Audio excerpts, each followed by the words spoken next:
ایک جیسی نہیں آپ نے کیسے ملا دیا؟ ایک بندے نے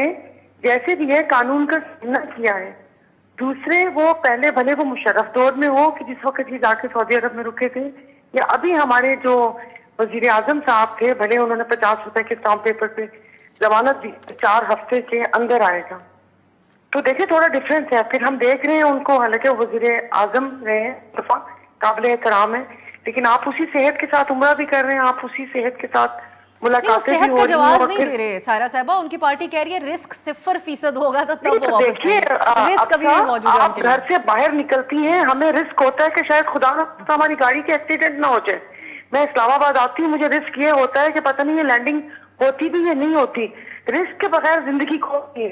وہ اس رسک کے کی بات بغیر کر رہے کون سی ہیں سارا صاحب، اس رسک کی بات کر رہے ہیں جو ریڈ زون میں ایک بہت بڑی عمارت ہے جو پورے پاکستان کو انصاف جس سے دینا ہوتا ہے، وہاں دیکھیے پر نا، ایک تبدیلی یہ سب ہونے کے حوالے سے اتنے شوق سے جسٹس قاضی فائز عیسیٰ صاحب کا انتظار کر کے ان کو بھی متنازع بنا دیا کہ ہر پروگرام میں بیٹھ کے کہہ رہے تھے کہ بس یہ 18 اکتوبر آنے دیں۔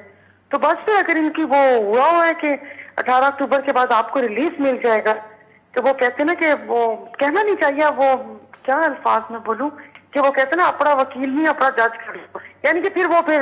اس انتظار میں، مطلب میں عوام ہوں، میں پوچھ رہی ہوں کہ یہ کوئی ہوتا ہے کبھی انصاف میں کہ آپ خوش جانے پہ جائیں کہ میرا جج آ رہا ہے اور پھر مجھے ریلیز مل جائے گا؟